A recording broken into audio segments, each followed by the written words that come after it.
Hi, I'm Sharon Bill. I'm back at the coal face working through the Grade 3 Discovering Music Theory workbook for the ABRSM Grade 3 syllabus. This is a labour of love. I absolutely love being here. I love working through this music theory, and I'm not alone. I have my trusty, faithful friend helping me through, so I'm not alone at all. This last week I've been working through the Grade 3, so that on my Patreon channel now there are the first 3 chapters of the Grade 3 Discovering Music Theory workbook, covering the topics of rhythm, compound and simple time, and pitch and transposition.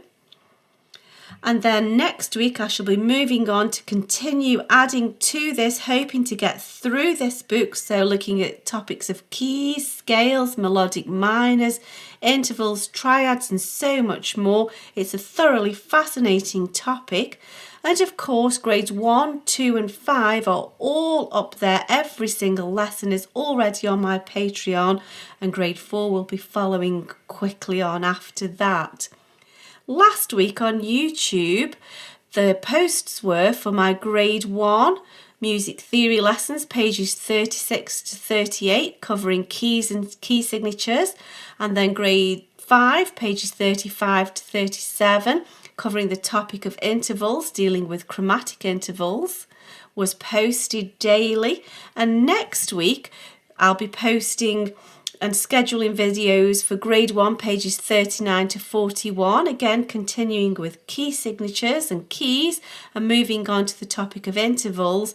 And grade 5, pages 38 to 40 will continue with the topic of intervals, as those lessons are scheduled daily. Following on from this little update, you'll find some examples at the end of this video showing you samples of the lessons that I have available on YouTube and showing you what's available on my Patreon, and you'll see some little sample lessons so you know exactly what to expect. And if you follow through the lessons, you'll find that it's just as if I was sitting right next to you, working through every exercise step by step together. Grab your pencils and let's get going. Now the next question asks us how many counts are these 2 notes worth. Now it's interesting to note here, and you can see at the top of the page they explain that when we have multiple quavers, we can join them together, we can beam them, and it's like you're joining the tails together, so you don't have lots of individual quavers. Join them together there, and it's much easier to see then, it's much easier to read, because we can see there's 1 whole beat's worth. Half plus a half makes a whole, and we join them together to show that. And so that helps us with this question here, because we can see there's a whole beat's worth. A half plus a half equals 1, and so it's 1 beat.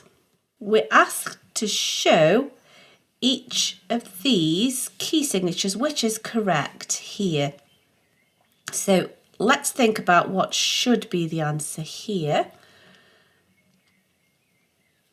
So we know that D minor is related to F major, which has a key signature of B flat. So let's think now.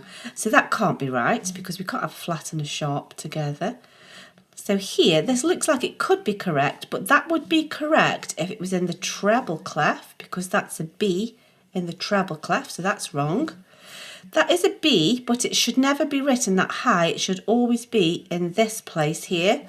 And so this is the only one. That's the correct representation of the key signature of D minor or F major as appropriately written in the bass clef. So it must be this one.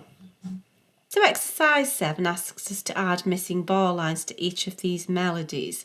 So we need to be careful to make sure we're counting in the correct unit beat, looking at the bottom number, and then we need to make sure that the correct number of beats per bar. And there's quite a lot of busy rhythms, so it's just a matter of kind of diagramming out what's going on. So we should be having 2 crotchet beats per bar. So there's 1 crotchet beat. Now here we know that 3 in the time of 2, so that's 3 demi-semiquavers in the time of 2 demi-semiquavers, which is the same as 1 semiquaver. And we know that 1, 2, 3, 4 semiquavers is a crotchet beat. And this is confirmed by the fact that it's beamed together to show the start of each new crotchet beat. We know that 4 semiquavers is a crotchet. Semi and semi is a quaver plus a quaver gives us a crotchet. Carrying on, we'll worry about the bar lines in a moment.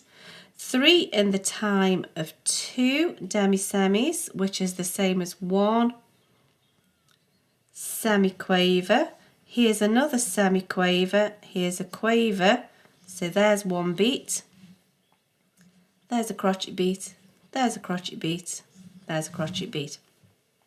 So 1, 2, bar line, 1, 2. So 1, 2, 1, 2, there we go. Here at exercise 5, we're asked to tick an option to show whether the second note from this pair of notes is an octave higher, an octave lower, or exactly the same pitch, but we've got to switch clefs and think about how that's affected the note and how it's affected the octaves. And so, yes, by all means, I do suggest you find the note in the new clef and compare it, but then keep middle C as a reference point so that you know where your octaves are going, as it were. So here we have the middle C, and then we've got the C above that. We've got an octave above middle C.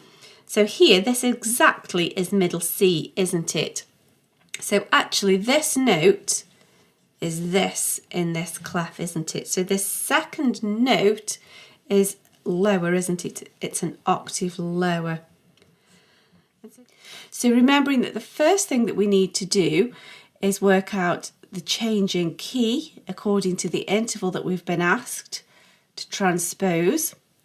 And then we're going to have to kind of translate that following the example of the original in the new key.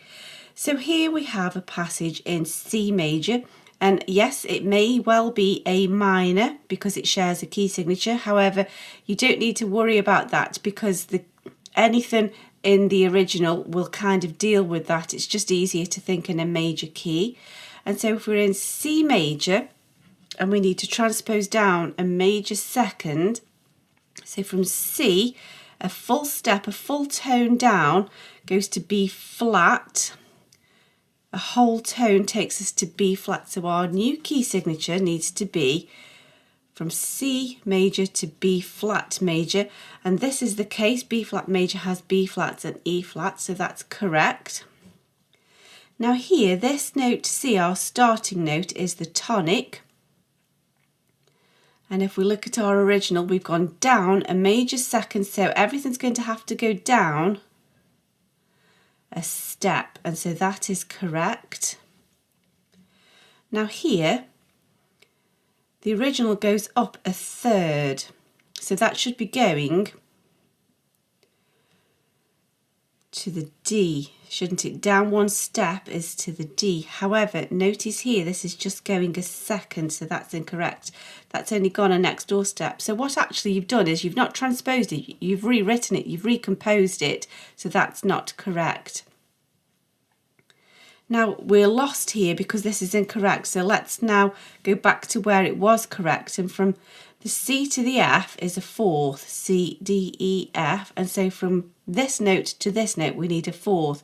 1, 2, 3, 4, which takes us to an E. So we're back on track now, we're back on to transposing the original, not recomposing, so that's now correct. And then this goes up a step, and so here the original goes up a step, and so that's correct.